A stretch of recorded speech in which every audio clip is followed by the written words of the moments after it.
didik baru PPDB di SMK 2 Kota Banda Aceh tahun ajaran 2018-2019 tidak diberlakukan sistem zonasi atau berbasis jarak tempat tinggal.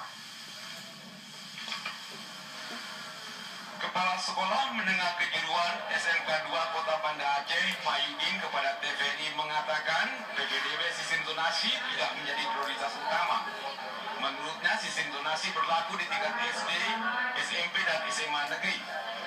Untuk SMA tidak diberlakukan sistem ini, jadi yang mau masuk SMK bebas mendaftar di mana saja sesuai dengan minatnya.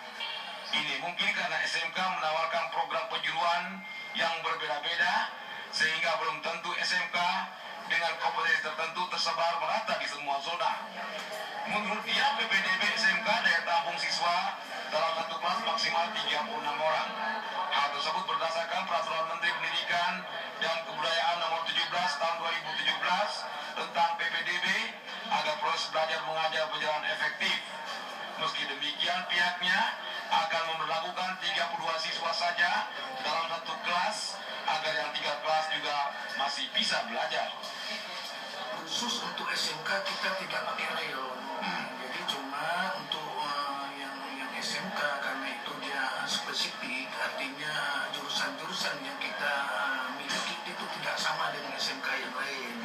Jadi per SMK itu semuanya berbeda-beda kompetensinya, sehingga kita tidak dibutuhkan untuk rayon, sehingga anak-anak yang di luar Kota Banda Aceh itu ada persentase. Jadi persentase tahun ini itu 15% yang boleh ditampung dari luar daerah.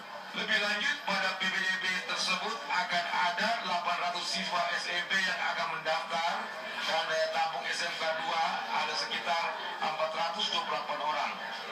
Dari 13 rombongan belajar, setiap rombel diisi 32 siswa.